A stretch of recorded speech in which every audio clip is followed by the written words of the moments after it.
Olá, alô a todos, sejam todos muito bem-vindos para mais um VigorCast. Hoje aqui com a presença ilustre do Coronel Souza Neto. Seja muito bem-vindo, meu amigo, paciente, Obrigado, irmão. obrigado, meu irmão, pelo convite e com você sempre é bom estar junto. Bem, para quem não conhece o Coronel Souza Neto, eu acho difícil alguém não conhecer, né? Principalmente aqui na sociedade paraibana, que é uma pessoa muito ativa, né? Nas redes sociais, pela função que exerce também e como um cidadão de bem, né? Então a gente tem aí o seu histórico aí, que é extremamente aqui interessante. Eu já estou vendo um emblemazinho da SWAT. Vamos procurar saber um pouquinho de quem foi o Coronel Souza Neto, qual a história do Coronel Souza Neto. Dê as boas-vindas aí ao pessoal que está nos assistindo e conte um pouquinho aí da sua história.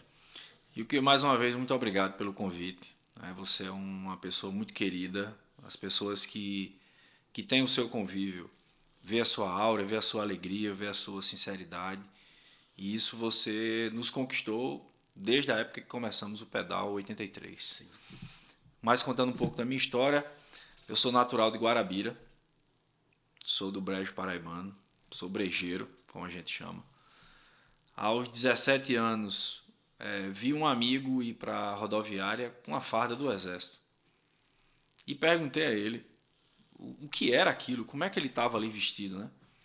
E ele me dizia que estava cursando o NPOR, NPR. o Núcleo de Preparação de Oficiais da Reserva, Que cursamos, né, que juntos. cursamos, e você também foi. E aí fiz o alistamento, terminei o NPOR, fiz o estágio preparatório, né? E ao terminar o estágio preparatório, o que eu quero é ser militar. Sim, perfeito. Então fiz a SpaceX, a Escola de Pilotos do Ar, a EPICAR na época. Tentei a SpaceX também, não Sim. passei.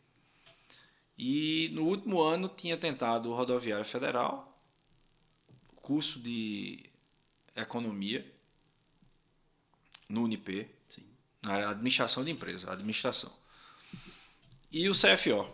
E aí passei no CFO e administração de empresa. Eu disse, cara, o que eu quero é o CFO. E aí vim para João Pessoa em 1994, cursei 3 anos. No final de 96, saí aspirante oficial. E para a gente ir para as unidades da polícia, era, e até hoje ainda é, por classificação. Né? Sim. E a minha classificação na época, eu conseguia ir para onde eu desejava, que era a companhia de choque, que hoje é o batalhão de choque criado já pela nova legislação. E aí passei alguns anos lá no choque, depois fui para a companhia de trânsito, retornei para a companhia de choque 2 anos depois. E foi aí onde o tino policial aumentou. Foi quando eu fui fazer o curso da ROCAM em Recife, Pernambuco. Ao retornar à Paraíba, montei hoje o que nós conhecemos pela ROTAM, que é o nosso patrulhamento tático com motocicletas. Depois que terminei o período na ROTAM, fui ser ajudante de ordem do governador do estado. Na época o governador era Cássio Cunha Lima. Depois da Casa Militar, retornei à tropa. Fui ser comandante do 5º Batalhão, residenciado aqui na área sul da cidade. Tive o convite do próprio comandante da época em ir para Campina Grande, comandar Campina Grande. Retornei a João Pessoa. E aí foi quando tive a oportunidade de trabalhar na assessoria militar do Tribunal de Contas. Então, em 2018, eu tive a oportunidade de ir para os Estados Unidos. Passei lá 22 dias, onde esse curso era o curso da SWAT. A empresa que nos levou até lá era a CAT, de Marcos Duval. E lá foi um divisor de água, né? Você vê equipamentos, formas de trabalho, investimentos. Até mesmo, né, Coronel Souza Neto, para o leigo, quando a gente vê assim, SWAT, né? Quando a gente vê nos filmes, brilha os olhos porque a gente vê, caramba, ali é a elite da elite, né? É verdade. Dos militares. E como você diz, né? Brilhou meus olhos de infância, quando você tinha aquele seriado na década de 80, Exato. e meu pai assistia muito, e até hoje, o toque do meu telefone é o toque do SWAT, não tem como, né? Então isso ficou eternizado em mim. Inclusive eu fiz uma tatuagem no braço com o brasão do curso e como eu volto a dizer, foi um divisor de águas. Você ia a uma elite da polícia do mundo. Qual seria, assim, a diferença do que você vê na realidade militar do Brasil para quando você cai ali na SWAT? Qual, na prática, o que você trouxe assim de ensinamentos, do que você conseguiu pegar e implementar, inclusive, na polícia? Porque eu sei que tudo que a gente aprende, a gente quer trazer. Sim, claro. As novidades e implementar. Teve alguma coisa que você conseguiu implementar na prática? O principal que eu percebi lá é o investimento da própria instituição em equipamentos e no homem. Sim. Então o homem lá é muito bem treinado. Você tem tempo para isso, né? E para você ter tempo, você tem que ter escala de serviço. Então hoje você tem uma escala de serviço nos Estados Unidos que lhe dá condições desse trabalho. O aporte financeiro que ele recebe da instituição também é bem elevado. Então você compra material de alta qualidade para você treinar, de suplementos também para que você se mantenha, tenha uma boa performance. Tudo isso é um conjunto. Sim. Então a área de treinamento deles lá é mais ou menos o tamanho de 2 campos de futebol, tudo gramado. Uma área é o stand de tiro, outra área é a área de performance, que é a que a gente chama de pista de pentatlo no militar, né? PPM. Um PPM, você conhece muito bem. Então, só que é um PPM mais voltado para a atividade policial. No Exército, quando a gente passava, né, para fortalecer a atividade física. Você lá fortalece a atividade física e você tem conjuntamente a própria performance da atividade policial. Para a prática. Para a prática. Então, isso para mim, se você me perguntar, é um grande divisor de águas, né? E com isso, ao voltar para cá, a gente teve a oportunidade de assessorar o nosso comandante-geral, junto com outros oficiais, com outra equipe. E quando ele mencionava, nós temos que comprar novos equipamentos. E eu e outros fomos juntos conscientizar o comandante do tipo de arma que teria que ser para a polícia. Então a arma que os americanos usam é uma Glock. Na época que eu fui ao curso, eu tinha uma Glock já que era .40. E quando cheguei lá, vi que os americanos tinham uma Glock 9mm. Eu fiz uso. Você fez uso, inclusive, no seu curso que a gente fez junto. Perfeito, perfeito. E eu me perguntava o porquê. Eles me perguntavam por que vocês usam a .40. E eu dizia um pouco agora, voltando para a área de balística, né? Não, a .40 é uma arma que tem melhor performance, stop power. E ele dizia, não tem stop power.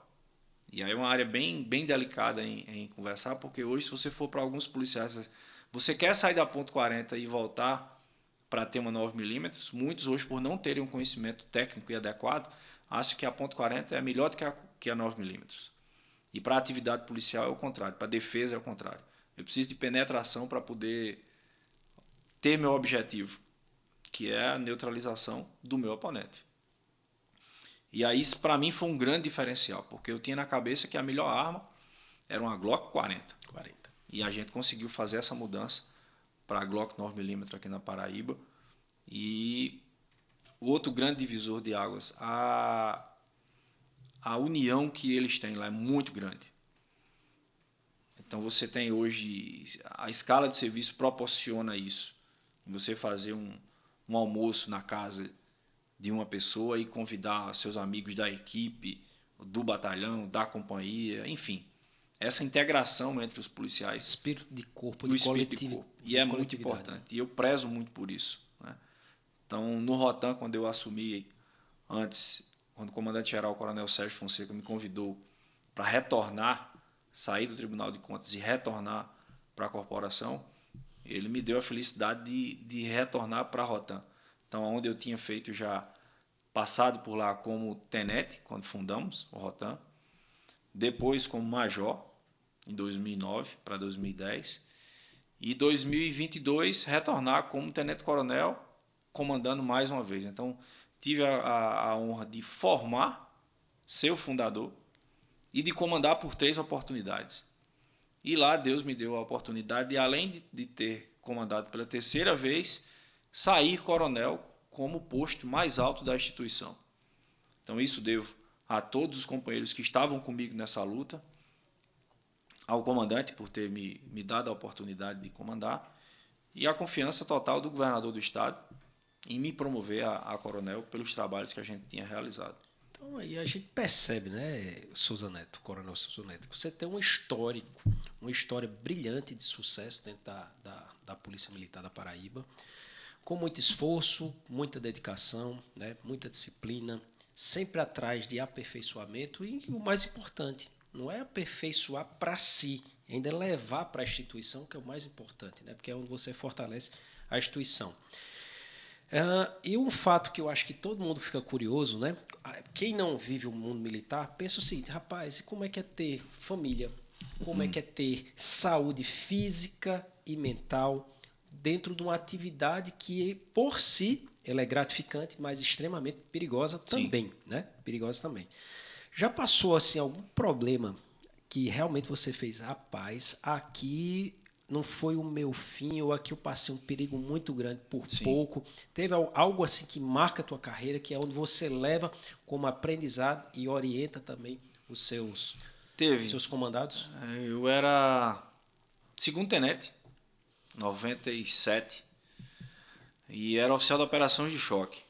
Para quem não sabe, segundo tenente é ali, ó, começando a carreira de oficial, carreira, né? De oficial, é o primeiro posto, né? Primeiro posto. E a gente tem aquela formatura a formatura do primeiro posto, né? Da assunção do primeiro posto. E aí, como oficial de operações na época, o choque cobria toda essa área do litoral. E a gente teve um chamamento através na época era Copom, que uma casa tinha sido arrombada em Manaíra e tinha se levado um cão, um cachorro, um Rottweiler de 6 meses. Então aquilo, como eu fui criado numa casa com meus pais e com minha avó, e ela criava muito cachorro, né? Ela gostava muito de cão. Então aquilo já vai no seu subconsciente lhe deixando, até hoje, onde eu tenho um cachorro, que é Billy, que é um chihuahua. Conheço, Billy. Brabo que todo mundo diz, cara, isso é o perfil do dono. Porque o chihuahua é um cão muito, muito dócil, né? E Billy, meu amigo, dócil até com quem ele gosta. Com quem ele não gosta, então Ele gostou de mim, eu lembro. Que ele a função a índole do dono. Então daí a gente foi fazer uma incursão dentro do bairro, de Manaíra, atrás desse elemento. Tá. E eu lembro muito bem, na época a gente tinha uma viatura que era uma Ipanema, o prefixo dela 436, eu lembro até hoje. Era Águia Piloto, que a águia era o símbolo do oficial do choque. Então nós tínhamos a Águia 1, a Águia 12, que eram as viaturas de rua que cobria, e o oficial era chamado pelo Copom de Águia Piloto. E o comandante na época era o Capitão Américo, hoje é coronel, e eu mando aqui meu abraço a ele, que é um oficial que sempre nos inspirou. E o Capitão América era o Águia Comando, né? Então o raio, quando cantava Águia Comando, Águia Piloto, era a comunicação entre as viaturas. E aí o Copom de Águia Piloto informando que houve um roubo à residência e o elemento estava nas proximidades, segundo o solicitante. E nós iniciamos várias rondas ali na área de Manaíra. E um elemento me chamou a atenção. O cara vinha sem camisa, numa bicicleta, na contramão da viatura, né, passando por nós. Só que o cara era baixinho, franzino, sem camisa. Só que aí depois que ele passou da viatura, a gente costuma olhar pelo retrovisor para ver a atitude de onde a gente passa. Aquele cara olha para trás assim e aumenta a velocidade e como se fosse, não, eu passei, agora eu vou dar a carga. E aí eu mandei pro meu motorista, que era Barbosa, hoje ele é sargento da polícia. Barbosa, volta a viatura, vamos atrás. Esse cara tem alguma coisa. O soldado J. Herculano estava comigo também na viatura. E nós voltamos e tentamos fazer a perseguição. Encontramos ele já entrando num beco da favela, já a favela aqui do bairro do São José. Isso. E a viatura tem um local que ela não entrava mais. Então eu desembarquei e já fui correndo atrás dele. Quando eu vou correndo atrás dele, ele sem camisa, você vê o perigo, né? Como a gente olhou e achou que não tinha nada, porque eu não vi nada na cintura dele. Ele estava com a arma escondida, era um 38, ele saca o 38 e atira na minha direção. Eu digo, opa, armado ele tá. Então saquei minha pistola também e iniciou uma troca de tiro entre eu e ele. Ele foi atingido com um tiro na perna. Só que ele já estava passando pela ponte do bairro São José. Ele salta e cai na água, eu salto, pulo atrás dele. E num determinado momento, ele já sem força, fica nas margens do rio, do São José. Eu consigo sair, e aí J. Herculano chega. Ele estava sozinho na água, A gente mandando ele ficar rendido, mão para cima, ele com a mão para cima.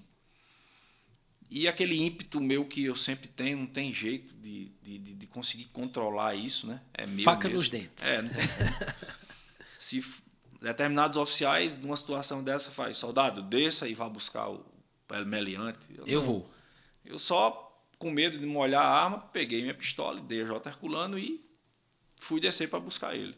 Quando eu vou descendo, ele saca do revólver na minha cabeça. E eu imaginava o quê? Que ele já tinha soltado a arma, né? Uhum. E aí você me pergunta, o que você aprendeu com isso? Foi não subestimar ninguém. Seja de uma criança, de repente, até um adulto.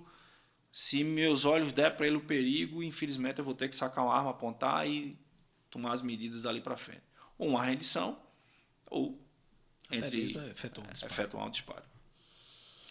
E aí ele saca a arma na minha cabeça.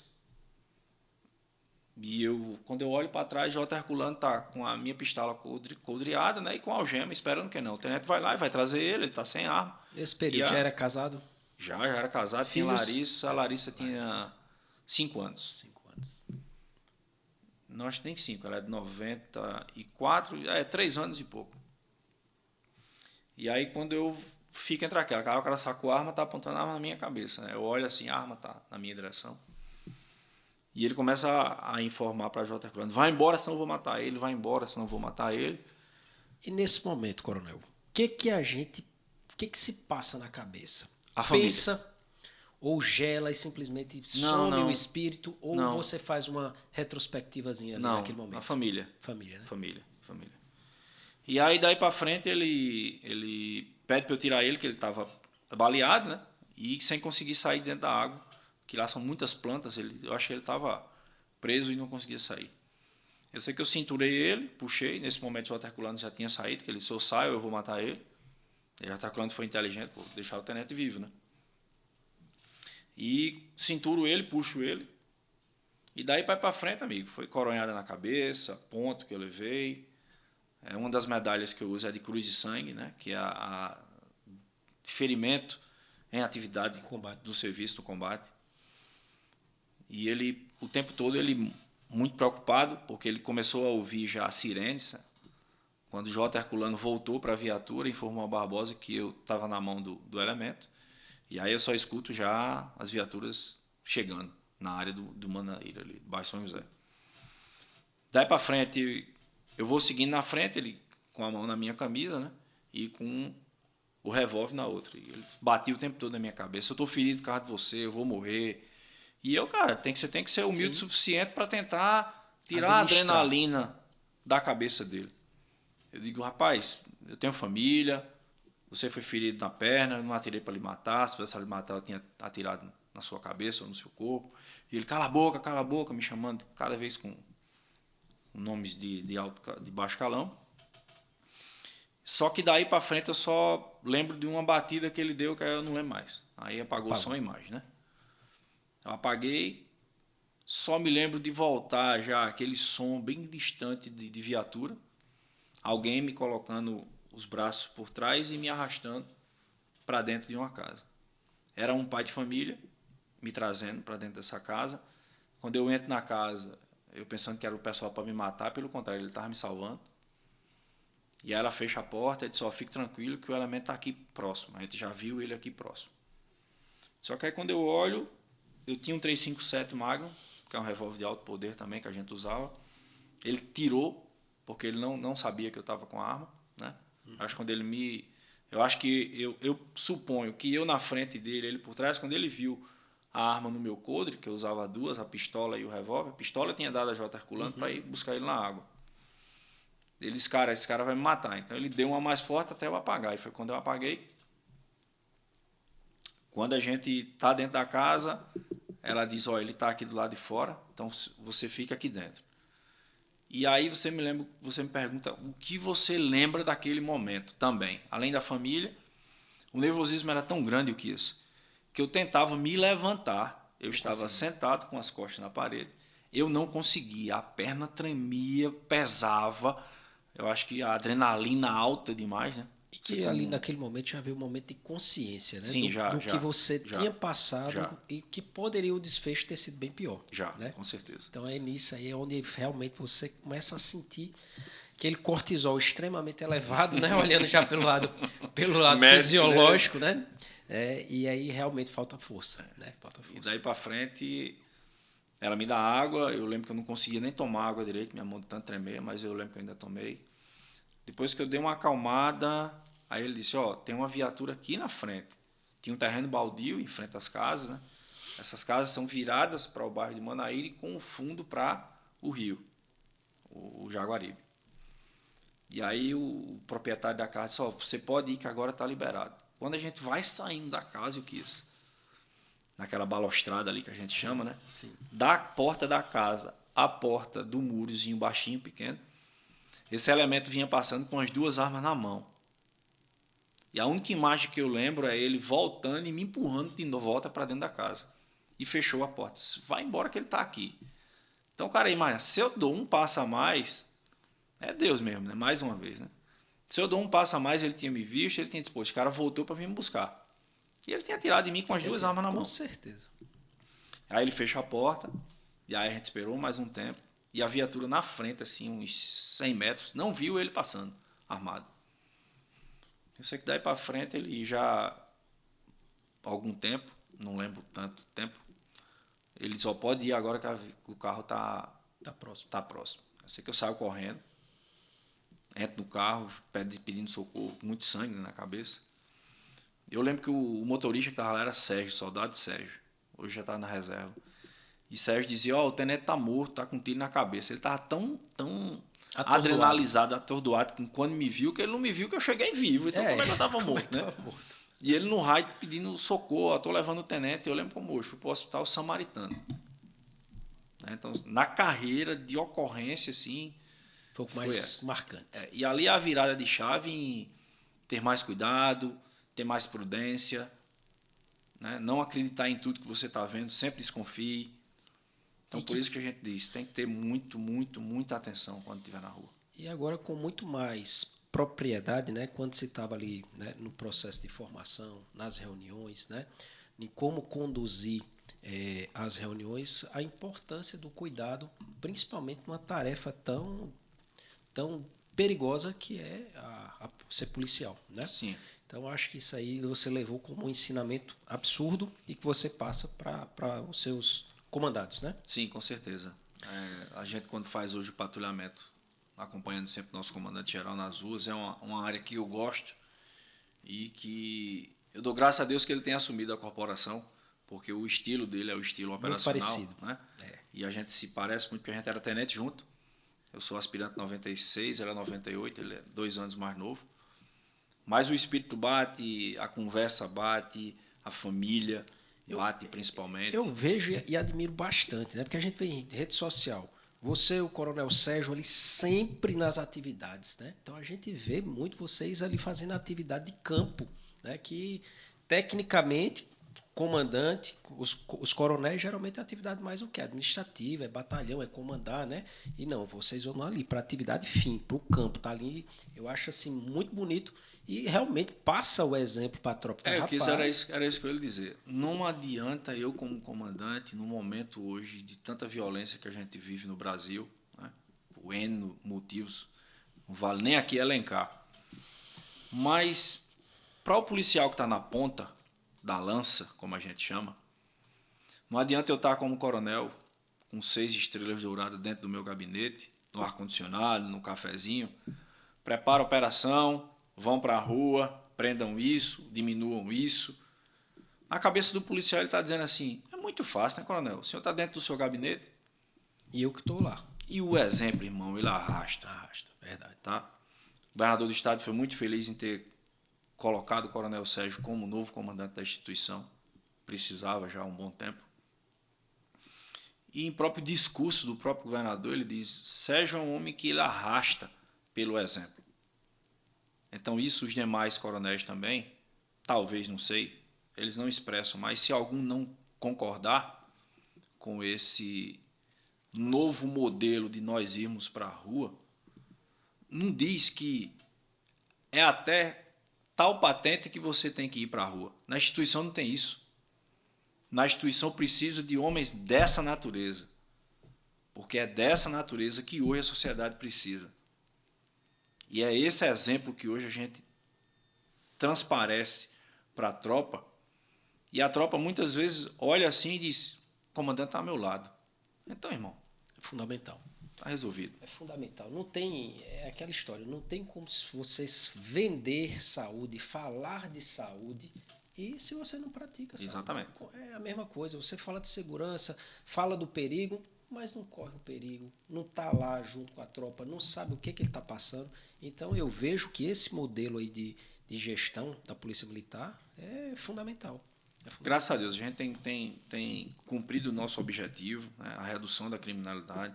Isso todo ano a gente faz um monitoramento. Todas as segundas-feiras nós temos a reunião de gestão com a Polícia Militar, né? E aí dentro das suas áreas a Polícia Civil deve ter a dela, o Bombeiro também. Mas a gente sabe que quem leva a segurança nas costas é a Polícia Militar, por estar em todas as cidades, ter um efetivo maior do que todas as outras instituições, e que quando você precisa de alguma coisa, até mesmo em ocorrências de salvamento, de incêndio, muitas vezes você está tão aperreado, na sua cabeça só vem o número 190.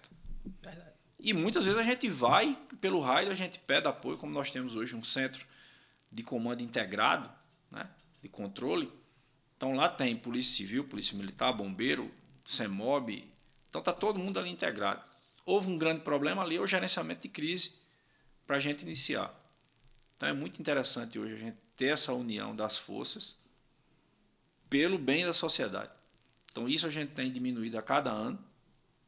Essa curva ela cai de 2011 para baixo. E é perceptível, né? É. A gente percebe nas ruas, a gente percebe na população, a gente percebe a credibilidade da Polícia Militar.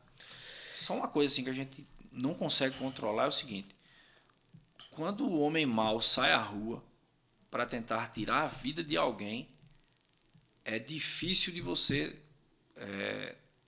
combater na essência, na totalidade. Ele pode estar com a arma escondida na cintura, a polícia passa pelo tino policial, a gente olha, poxa, aquele cara está armado. Se ele tiver numa atitude de um cidadão de bem, vai passar despercebido. E de repente ali na hora que a polícia passa, ele pode até dar um chá, opa, como vai, policial? Mas ele está ali no subconsciente dele esperando para tirar a vida de um elemento que ele sabe que está ali naquele local. Verdade. Aí... Então a polícia passou, você não toma a sua atitude, que é tirar a vida de alguém. E muitas vezes o cidadão acha, poxa, por que eu estou sendo abordado? Exato. Muitas vezes porque nós temos o tino policial e muitas vezes porque nós temos que realizar a abordagem mesmo. Não tem como. Você imaginar, a gente às vezes brinca na Polícia Militar, o cidadão de bem acha o seguinte, na cabeça, na testa dele tem o nome, cidadão de bem, né? A gente não consegue ter esse... É verdade. A gente não consegue ter isso. É verdade. É um detalhe muito importante que às vezes a gente faz assim, por que eu estou sendo abordado? Exatamente. Né? Rapaz, isso é excesso. É. Para que esse excesso? Eu pago, eu saio de casa, eu trabalho, eu estou voltando para minha residência, ainda estou precisando ser abordado. É isso mesmo. Então, na cabeça dele, ele só vê o lado dele. Mas, igual você falou, que ninguém sai assim, ó, bandido, assassino. Exato. Né? Então, só tem como, de fato, você verificar se uma pessoa está armada, né? Se você fizer uma abordagem. E muitas vezes o que a gente faz um checkpoint, que são as blitz, e nós já conseguimos prender vários elementos que estavam com pessoas sequestradas.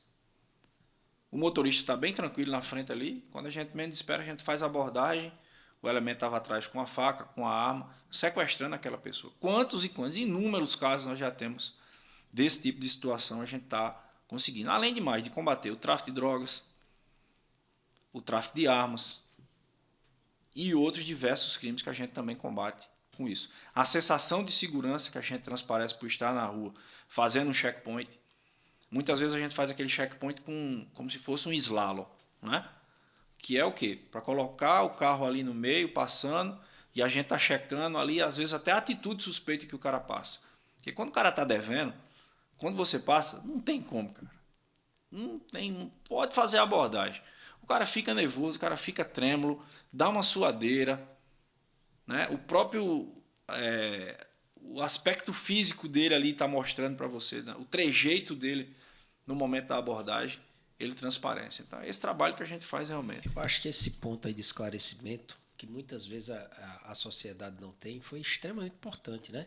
Porque falar o seguinte, eu estou passando numa blitz policial e eu sou abordado, a tendência da pessoa pensar o seguinte, rapaz, tem tanto bandido para os cabos aí atrás, vai vir atrás eu estou de mim, atrasado, né? preciso ir para o meu médico, meu nutrólogo está me Pois- esperando e eu estou Pois atrasado. é. Agora, como é que vai distinguir quem vai ser o bandido e quem não é o bandido? Difícil. Tem que fazer. Difícil. Tem que fazer. Mas eu não, eu já tenho essa. Por ter sido militar, por saber do trabalho, quando eu fui abordado, acho que umas 2 vezes, né, eu desço do carro, tranquilo. Não dou aquela de, rapaz, eu sou militar, porque tem disso, né? Tem. Você sabe que tem disso. A famosa É carteirada. a carteirada. Não. Então, desce do carro, normal, fica à vontade. Quem não deve, não teme, né? Desce do carro, você dê à vontade. Fica ali ó, meio chateado, que é normal. Que é normal por conta do... igual você falou, tô atrasado. É. Mas é normal, você desce, deixa acontecer a abordagem e segue sua vida. Então, isso é importante para que tenha esse conhecimento, né? Que não está fazendo ali, não é com finalidade de sacanear Não, ninguém. não. É uma palavra bem, né? É. Mas e sim, por estar fazendo atividade. É nossa atividade fim, né? Atividade fim, perfeito. Saindo um pouco da parte policial, né? Pessoal, como foi que eu conheci o Coronel Souza Neto, né? Então, na verdade... O que nos uniu. O que nos uniu, né? Então, na verdade, eu sirvi o NPOR também, fui militar também, mas não foi aí. É verdade. Não foi aí, não porque foi. eu sou da turma de 2000, sou mais novo que ele. Ele tinha que dizer isso. Ele tinha que dizer isso. E ele é da turma de 92. 2. 92, né? Então, 8 anos ali de diferença de turma. E, na verdade, a gente se conheceu através do Pedal 83. Da famosa magrela. Exatamente. Da nossa bicicleta. Pela bicicleta. Isso aí foi por volta ali de 2015, né? 2015, mais ou menos. 15 em diante. Era, tem ali o Pedal 83, Isso. aonde eu ia, eu, doutora Viviane, e levava Tiago e Lucas, só o Davi que não, que ainda era muito novinho, né? E era até engraçado, eram os mascotezinhos, né? Era 2 molequinhos ali de 6, o outro com 7 anos, 6, 7 anos. Era até engraçado, porque como os meninos Tiago, Fabiano, Márcio, Rodrigo, né? Fábio Reis. E era interessante porque os meninos, Souza, a gente não conhece tão bem a cidade como você, que é policial. Né? Sim. Então, como o pedal era à noite, me diz, leva a gente numa rota tranquila, segura, que não dê congestionamento de trânsito e tudo mais. Aí até nisso pensava. Então a gente disse, não, vamos. Aí o menino sempre a gente se reunia para definir isso, né? O senhor Neto vai ser o guia. Aí eu disse, tá, tudo bem. Eu não lembro quem foi dos diretores que chegou para mim e disse, Souza, a gente vai ter um problema aí. Eu digo, que é? Tem 2 Rapaz, tem um cara ali que ele tá com uma esposa e com 2 crianças na bicicleta. Eu disse, não. Ele disse, vamos lá pra gente ver quem é. Quando eu olhei, era você, né? Eu disse, amigo, como é que é? Você tá chegando agora? Não, eu quero vir, atividade física com meus filhos e tudo. E era o pedal iniciante, que era que da segunda-feira, né? E aí a gente construiu essa amizade, né? Que com, acho que 4 anos depois, alguma coisa, eu não lembro como foi que... Foi lhe seguindo, lógico, a gente se seguia pelas redes sociais. Pedalamos muito juntos. Pedalamos junto, claro. Isso. E de ter visto o seu trabalho, né? E o seu resultado. E aí, na época, eu estava muito além do peso, né? Isso já me preocupava. Estava como assessor militar do Tribunal de Contas, às vezes a gente dá uma relaxada, porque sai da operacionalidade, não exige tanto do físico, mas para a saúde foi meu divisor de águas, né? Ter vindo para cá e ter lhe conhecido.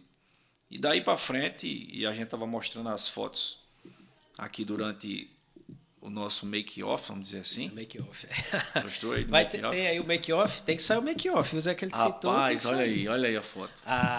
Olha aí. Olha a minha circunferência aqui, para não dizer barriga. Rapaz, eu acho que você tava aí com uns 4 coletes, mas esqueceu de botar na região do peitoral e botou só para proteger o abdômen. Se você olhar o resultado, com menos de um mês, né? 28 dias. A gente perdeu aqui 7,8 kg. Verdade. Olha que diferença. E eu fiz questão, irmão, de tirar essa foto no mesmo lugar, com a mesma foto, no mesmo ambiente, para que a gente tivesse noção do que você, como um excelente profissional, proporciona a gente, né? Saúde e bem-estar. Verdade. Porque não tem como você estar assim e você diz, eu tô ruim na minha cabeça. Pelo contrário, você está bem. Porque você é mais disposto, você consegue fazer outras atividades. E aí eu lhe agradeço por tudo, por essa amizade, por seu conhecimento, por todas as horas de sono que você tem, né? Adquirindo conhecimento e transportando isso para nós que estamos hoje com a qualidade de vida dessa forma. Mas, claro, a gente não pode, né, simplesmente achar que o mérito é meu. Claro, porque se você não tivesse conscientizado, pega aquelas informações e colocado em prática, tinha sido só um bate-papo, igual está sendo agora. Se aquele bate-papo não se transforma em ação, o resultado não vem. Não existe milagre, né? Mas a gente é o que eu digo, nós somos apenas facilitadores, né? Cada um no seu trabalho, levando o que você tem como conhecimento e fazendo com que o paciente, né, o cidadão, coloque em prática tudo aquilo que a gente está passando, né? Então, eu acho que aí foi um resultado fantástico e, claro, com mérito seu, absurdamente. Mas a gente, assim, eu lembro muito bem que com o resultado que eu obtive, a quantidade de amigos, né, que me olhavam assim, você tá doente? Eu disse, não, irmão, eu tô com mais saúde do que nunca. Você me viu lá atrás, gordinho, bem flácido assim, sim, né? Sim. Eu disse, cara, o que foi que você fez? Você fez bariátrica? Eu disse, não fiz bariátrica. O que foi que você fez? Não, foi só um amigo que me tratou, né? Eu disse, quem foi? É porque o choque vem. Caramba, eu encontrei com o Souza Neto há 30 dias, ele tava gordinho, tava barrigudinho, né? Encontrei com ele agora, oxe, sabe o quê? Tava na UTI? Tava na UTI, né? A primeira coisa que você imagina, né? Que alguém tá doente, né? Exato. Mas aí o resultado foi fantástico. E você, fazendo uma análise para a sua atividade fim, o que é que mudou? Essencial. O que é que mudou após todo esse processo? Melhorou o quê? Disposição, energia. A produtividade melhora, Souza? A principal coisa que eu achei assim foi eu imaginar assim, agora eu tenho condições de fazer. Porque antes pairava na minha cabeça a dúvida por estar justamente com aquele físico. Exato. Né? De realizar uma corrida dentro de uma operação, imaginava que não ia ter condições. Durante as instruções de tiro, deitado, sair rápido da viatura e tudo. Então tudo aquilo ali dificultava muito mais. Né? O uso do colete era mais folgado, o colete. Hoje o colete é mais justo, me dando mais segurança. Então tudo isso foi essencial para a minha produtividade no meu trabalho. Perfeito. E eu imagino para quem não tem a atividade policial, mas tem uma atividade de escritório, vai estar com bem mais disposição, cabeça mais focada para aquilo ali. Né? Então isso é realmente um diferencial nesse tratamento que você nos proporciona, porque eu vejo que me trouxe resultado e nós vemos também pela própria sua rede social o resultado que as outras pessoas têm com isso. E a gente estava falando de um amigo lá embaixo agora, né? Verdade. E quando eu encontrei ele, eu vi ele bem mais forte, bem mais vigoroso. E fui na loja dele, olhei para ele assim e disse, cara, você realmente venceu. E eu acho que eu vou chamá-lo aqui. O que você acha? Interessante? Vou chamar ele merece. Foram 78 quilos eliminados. Impressionante. 78 quilos. E quem o vê tá ali inteirão, zero flacidez, né? Tá dizendo a esposa dele, fez, rapaz, doutor, não cuide tão bem dele assim não, que o ciúme já começou a dar. Já deu ciúme. E Janaína, tá com ciúmezinho não? Não, Jana tem se portado muito bem, né? É a minha base de sustentação para isso tudo que a gente vive, né? Verdade. Como marido, como profissional, né? Como pai, né? E isso nos traz felicidade, porque nós estamos juntos. Não adianta que, como você também, se Viviane não tivesse por trás, lhe dando aquele suporte para tudo isso aqui acontecer, a gente sabe que a gente não consegue. Então, bem demais. Tá indo para atividade física e começou tudo também vindo para você, né, irmão? Sim. Veio para você também, foi o pontapé inicial. Foi, mais uma vez, eu gosto de falar sempre, o divisor de águas daquilo ali, a mudança, a virada na chave na minha vida e de Janaína, foi isso também, e até os filhos, né? Larissa mudou também, nos proporcionando, né? Renan hoje, você lembra muito bem, Renan quando vinha aqui era um gordinho, né? E hoje está uma lapa de homem, como a gente pode dizer, né? Tá bonitão, fazendo bonitão. educação física, nos impulsionando com os conselhos. Larissa, fisioterapeuta. Renan, educador físico. Fechou. Não tem como, você não está na linha ali com eles dois, não, né? tem não. E você dando o suporte por cima, Tá tudo fechado. certo. Como é que tá hoje? A atividade física tá em dia? Eu vejo você nas redes sociais, né? Você vê que tudo são hábitos, né? Tudo são hábitos. A atividade física eu sei que sempre fez parte, porque a gente sempre ali pedalava. Sim. E às vezes é o que confunde muita gente, sabe isso, Zé Neto? Porque o cara faz o seguinte: hoje eu pedalei como se o pedal fosse o divisor, suficiente, né? O divisor para que ele eliminasse o peso. Aí ele vai e gastou, sei lá, 1.000 calorias, estou dando um exemplo, 1.000 calorias no pedal.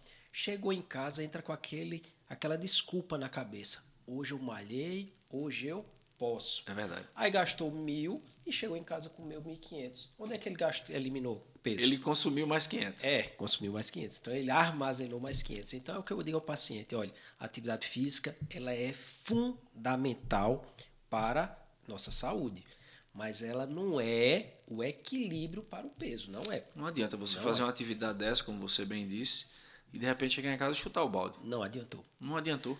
Com a finalidade da perda de peso ou controle de peso. Mas não, que a atividade física vai ser bom para melhorar a parte cardiovascular, vai, para melhorar a produção de hormônios, vai, para lhe dar mais disposição, vai, para melhorar a produção de serotonina, noradrenalina, então vai lhe deixar com mais disposição para o dia a dia. Mas em contrapartida, se você está focando para controlar o peso na atividade física apenas e não está controlando a comida, não vai ter sucesso. O que você está dizendo aí realmente é a realidade, porque nós começamos o Pedal 83 em 2015. E quando eu vim para aqui para você já era 21. Sim. Então 6 anos e pouco depois. E meus amigos me encontravam na rua e diziam assim: tu tá pedalando tanto, né? Tu não tá servindo, não. Não serve nada, não é? E a gente sem saber o que era, né? Você passa os exames pra gente, sabe como a gente tá, o nosso corpo tá primeiro, para depois você entrar com o seu protocolo. E eu não sabia, e a testosterona minha tava lá embaixo, e você me perguntava: e o libido? Eu digo: não, tá tranquilo. Mas como você bem disse, a minha, eu não lembro muito, não é só o libido. Não. Né? Às vezes as pessoas também, o libido tá bom, então minha testosterona tá boa. Verdade. Isso não é um indicador. Não. Eu lembro muito bem. Não sou médico, não, mas lembro. Não, mas está dando aula. Não lembro. Tá dando aula. Lembro muito bem do que você me disse, né? Se tá dando aula é porque recebeu aula. Recebeu aula. Então, depois que eu vim para você, foi que realmente eu comecei a ter essa redução.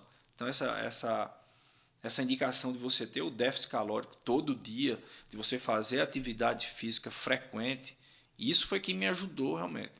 E você dizia naquela época: Souza, você tem que ir para academia. Eu disse: irmão, passe tudo, menos academia para mim. Aí hoje você vê nas minhas redes sociais, eu todo dia numa academia. E como é que isso aconteceu? É o gosto, é a consciência, é a necessidade que a gente tem que ter de realizar uma atividade física de qualidade e com acompanhamento, que é o principal. Você tocou num ponto-chave aí, que eu vou dar uma explanadazinha para que o pessoal de casa aí possa ter um entendimento melhor. Quando você vai numa consulta médica e ele pergunta como é que está o libido, aí a pessoa faz: tá normal, tá bem. Mas esse tá bem é muito, vamos dizer assim, é muito variado. Por quê? Tá relativo, bem, né? Relativo. Tá bem é o quê? É você namorar uma vez por semana, uma vez por mês. O tá bem depende. Depende. E aí, quando ele fala do libido, muitas vezes existe ainda o tabu. Eita, peraí que eu sou homem, meu libido do homem é sempre bom. Né? Libido e às vezes você pergunta como é que tá. Não, eu faço 3 vezes por semana. Ele está mentindo, né? Então. Ele está mentindo. Ainda tem esse tabu. E sem falar também que quando a gente está perguntando o libido, a gente não só... A pergunta é só para ter aquela noção. Porque quando você pergunta como é que está a disposição? Opa! Tem a ver com testosterona, mas ele acha, a maioria dos homens pensa que testosterona só serve para sexualidade, e que não é verdade, é muito além disso, né? Então, quando a gente vê a sexualidade, é o que a gente pode aferir. Aí quando pergunta... Um dos parâmetros, um dos parâmetros. Aí quando pergunta disposição, o cara não está tão bem, aí você olha assim já... Aí fez, será que ele falou a verdade, será que não falou, ou é porque de fato não atingiu? Porque de fato pode não atingir o libido, né? Aí você pergunta como é que está a memória. Aí o paciente já dá outra pista, né? Aí você vai, como é que tá o controle do peso? Tá fácil perder peso? Você disse 3 coisas que estavam comigo quando eu cheguei aqui. Exato. Eu cheguei para você dizendo que estava bem com libido, né? Sim. Mas eu estava já com problema de memória. Sim. Já estava esquecendo algumas coisas, né? E o último que você falou aí. Aí você vai, e o peso? Aí o cara faz, não, doutor, tô tentando fazer dieta, mas não tá saindo. Aí você faz. E aquela gordurazinha abdominal, visceral, tem aumentado? Localizada. Aí o cara faz, tem. Aí só isso aí você já começa a ter algumas pistas que a testosterona daquele indivíduo está baixo, né? Lógico, aí a gente pede os exames laboratoriais e tem a comprovação. Mas a gente sabe que a testosterona melhora a saúde cardiovascular, mas isso, de fato, a gente não tem como aferir numa conversa. Não. Aí pergunta, aí, teu coração tá bom? Mas sei lá, né? Sei lá. Então, mas a gente sabe que ela tem impacto na saúde cardiovascular, tem impacto na saúde óssea, né? Tem impacto no controle da gordura, no controle da nossa massa muscular. Mas massa muscular, doutor, testosterona para massa muscular é negócio para gente que vai fazer academia, é para aquele negócio dos bombados, né? Assim, geralmente o ignorante, né? Sim. O ignorante ele fala, não, testosterona para massa muscular é negócio para esse povo que quer ser bombado. Não, a nossa massa muscular aumenta a chance de infarto, diminui chance de infarto, a nossa massa muscular diminui AVC, a nossa massa muscular deixa nossos ossos mais fortes, né? Então evita osteoporose e diminui mortalidade sobre todas as causas. Olha que interessante, nossa massa muscular diminui até a chance de desenvolvimento de Alzheimer, de Parkinson, de demência. Então a gente sabe que a massa muscular, na verdade, é um órgão endócrino que libera várias citocinas anti-inflamatórias. Então você vê que a massa muscular, na verdade, é vida, ela é saúde. É um defensor do seu organismo. Exato. Né? E se você, com uma testosterona baixa, tem tendência de perder massa muscular, então a reposição hormonal é extremamente benéfica quando necessário e bem indicada. Que aí quando você toca no nome reposição hormonal, parece que é um tabu para o homem, né? Exato. Para o homem parece que não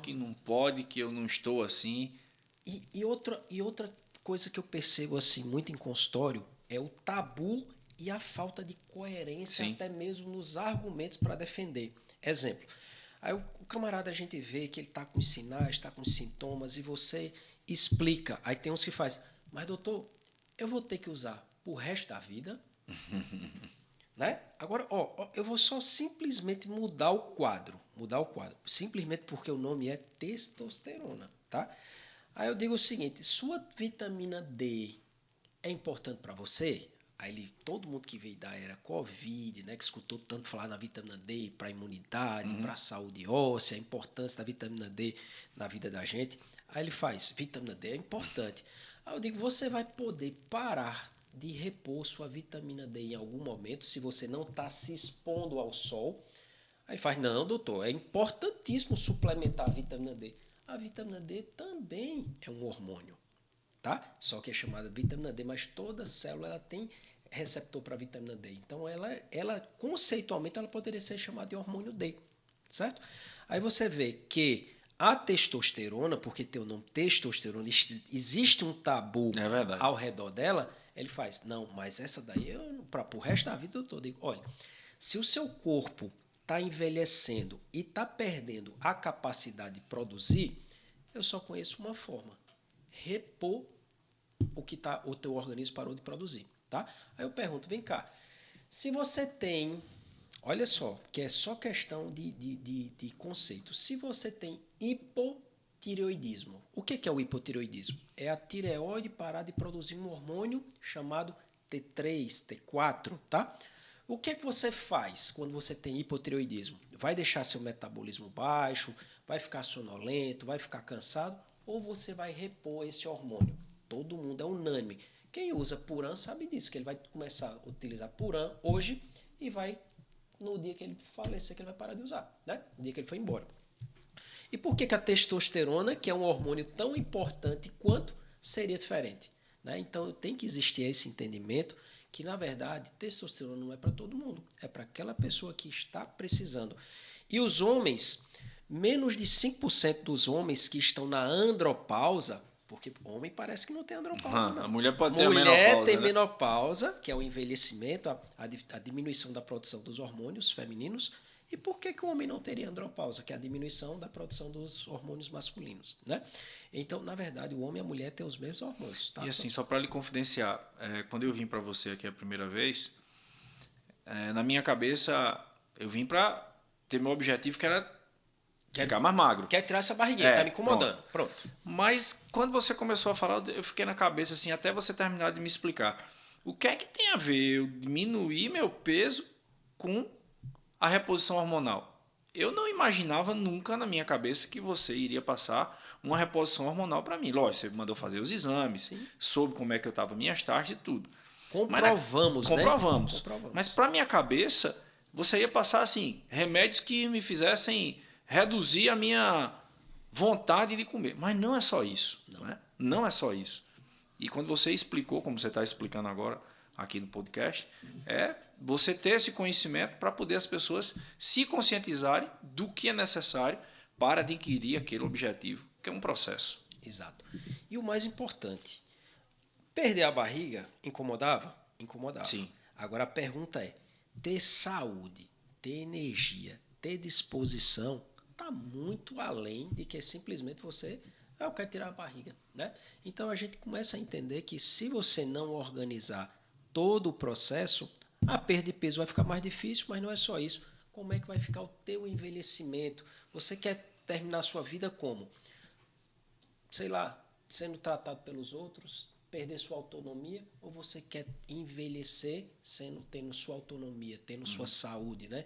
Tendo uma dignidade básica, né? Que é exatamente a gente poder ir, vir, ter independência, né? E não estar dependendo de ninguém. Então, na verdade, a gente sabe que a testosterona, já que a gente está tocando nesse assunto, ela diminui a resistência insulínica, que diminui a chance, inclusive, de quê? De diabetes. Né? E muitas vezes o paciente está ali pré-diabético, com o testo baixo, tomando medicação para controlar a glicemia, a glicose, sem resultado, e aí você cada vez faz o quê? Aumenta a dose do remédio para baixar a glicose, ao invés de corrigir a testosterona, que faria um auxílio absurdo no tratamento daquela diabetes, ou até mesmo a pré-diabetes, ou até mesmo evitar uma futura doença. Sim. Né? Então é extremamente importante esse equilíbrio. Tá bom? Souza, gostaria de agradecer, estou já agradecendo. A honra é minha. Agradecendo que esse podcast aqui para mim foi fantástico, né? Muito enriquecedor, tanto aí ver uma pessoa com sucesso absurdo aí na sua atividade, com essa preocupação em levar o que há de melhor para a polícia, e também como paciente, como amigo, né? Como já dividimos vários pedais, várias conversas juntos, então aí para mim foi fantástico aí. E muito esclarecedor quando você toca no assunto, em tudo aquilo que você passou, que para você, no início ali, tudo era novidade. Né? Era um tabu. Era um tabu. E hoje você já tem o quê? Já está dando aula, né? Tá dando aula. Não, realmente, as pessoas quando me encontram, meus próprios companheiros de farda, né? Tipo, poxa, coronel, você tá novinho, hein? Tá fininho, tá no cheio. Mas não sabem o processo, né? Exato. E a conscientização disso, quando eu escuto que alguém fala alguma coisa fora do que você me ensinou, e aí eu vou dizer, e aí já parece que é um professor, mas é um professor. O médico também tem essa função de ser um professor, porque ele ensina. Né? Você, além de cuidar, você ensina. E isso eu disse para vários, e digo, quando alguém vem com alguma coisa que é fora do que eu escutei de você, e escuto, lhe seguindo pelas redes sociais, e sou um fã, viu? Você está lá nas suas postagens, eu estou lá, curtindo e vendo e curtindo lá, porque eu sei que aquela aula ali de 1 minuto, 2 minutos que você passa, é um conhecimento para mim. E eu indico que todas as pessoas assistam, porque não é só vir aqui como seu paciente, mas de lhe ouvir, de ver o que você passa para a gente de novidade. Você é um cara que estuda, viaja sempre. Eu vejo que você está sempre com Viviane, tanto Viviane na área dela, como você na sua área. Tem para estar adquirindo conhecimento, deixando a família e os meninos aqui em João Pessoa e viajando para qualquer parte do país e até para fora, para adquirir esse conhecimento e trazer novidades e melhoria para o seu processo durante o seu atendimento. Então, para mim é uma honra estar aqui como amigo e como paciente. Obrigado. Eu só te agradecer. Que é isso, irmão. Obrigado.